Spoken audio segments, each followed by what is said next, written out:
is Paul Johnson, the CEO of Power Metal Resources. Now, there have been two bits of news just out today, but before we talk about that, Paul, what's going on generally? How is all the work going on with everything that's happening? Yeah, I've said this a few times, Mark, but it's a very busy period for the company at the moment. The team are working pretty much relentlessly across the business. We have a great focus on Molopo, obviously, but that doesn't mean we're going to leave the rest of the business sat there.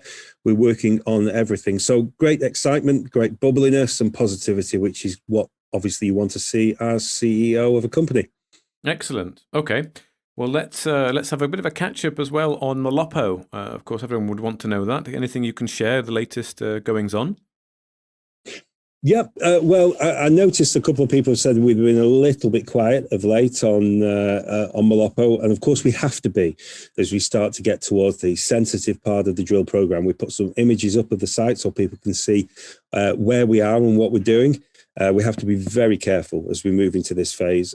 Obviously, as with our shareholders, we are excited at the prospect potential this opportunity offers. You know, major nickel discoveries are dramatic. They change company fortunes, shareholder fortunes. They change the local stakeholder fortunes. Everyone involved will get, a great outcome if we're successful in this program. So there is a lot going on. I promise that we will update the market as soon as we can with developments there.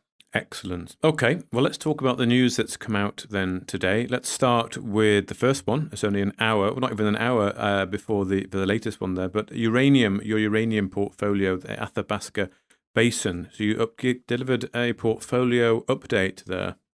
Yes, we did.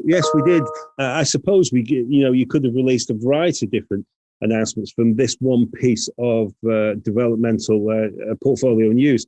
It shows that we are moving forward the rest of our business, even though we are focused on Molopo and the drilling there for obvious reasons. We're still moving this widespread global portfolio forward.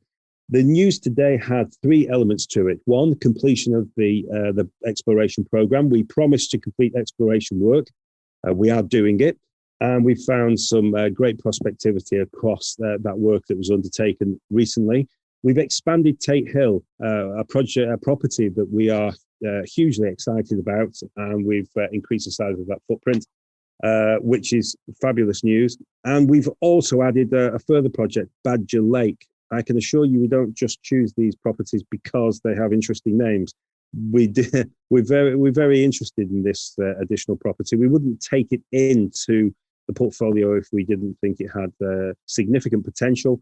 We now have 12 properties. One is the subject of a vend out into a new listed company, Reitenbach property, but we still have 11 left. There are plenty of options for that portfolio in terms of internal development and also external value crystallization.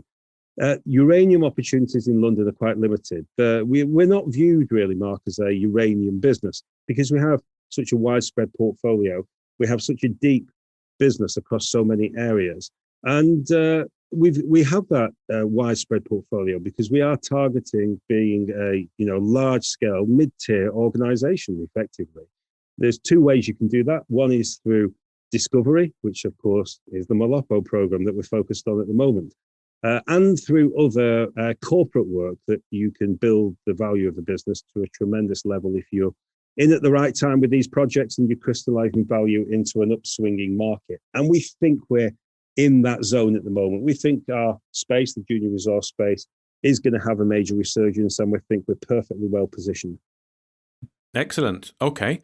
Well, now let's just talk about the news relating to First Class Metals, where Power Metals holds 28.19% of the shareholding at First Class Metals there. That's a company that has been doing quite a lot recently with their nickel project over there and acquiring other projects as well. I've been speaking to the CEO, Mark Thayer, quite a lot recently, and of course the share price there reflecting the progress that is being made. So Power's shareholding worth, approximately 2.7 million? So, I mean, this was an investment for Power. How do you feel it's going, and at what point do you look to actually crystallize? Well, it shows, Mark, that if you have an active team doing real work, something I think many exploration juniors around the world could learn from. You can find interesting things and do very, very well. And that's what the team at First Class are doing. It's what we liked about them from the off. And when we vended in our Hemlo Schreiber interests in Ontario, Canada, into First Class in the early days, we were confident they would do it. They're delivering, and their company valuation and share price is increasing. Everything's going well for them. Our position is dramatic, 2.7 million. It shows that from one small part of our portfolio originally, we can see quite a dramatic valuation uplift. Now, we're in a 12-month lock-in from July 22 to July 23, and then a 12-month orderly market thereafter to July 24. So we can't sell our shares at the moment, and quite frankly, we wouldn't, because they're doing great work, and we think they're at the start of a journey. Most sensible commentators would accept that they are at the start, the early stage of their journey. They have a long way to go, and we trust and believe that the value of that business will rise as they progress moving forward. So very excited about it. We think it's a tremendous asset. How many juniors do you know that have one small part of their overall business and one part of their working capital, a £2.7 million investment in a live, active and popular traded company? Not many, Paul, not many. But it's testament to the business model there of Power Metals, I think.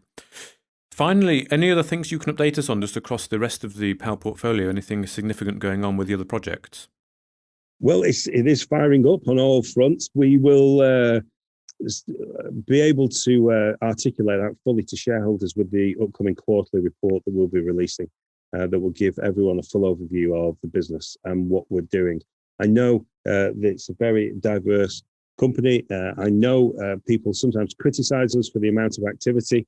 Blimey, the alternative is to sit on our hands and do very little, and I'm sure investors wouldn't want to see that. So lots more updates to come in the form of that quarterly report, and hopefully not too long for that to be published. Excellent. Well, we can look out for that, Paul. I'm sure there'll be lots of information in there that I will have to try to distill down, probably in an interview with you. But we await that quarterly report coming out with anticipation. But thank you very much today, Paul Johnson, the CEO of Power Metal Resources. Thank you very much, Mark. You have a good day. If you enjoyed this interview, then give us a thumbs up, a like or a retweet. Subscribe to us on YouTube or follow us on Twitter, and hit that notification bell to be the first to know when we release new content. There's loads of great content on our website too, across all our programs at stopboxmedia.com. Thank you for watching.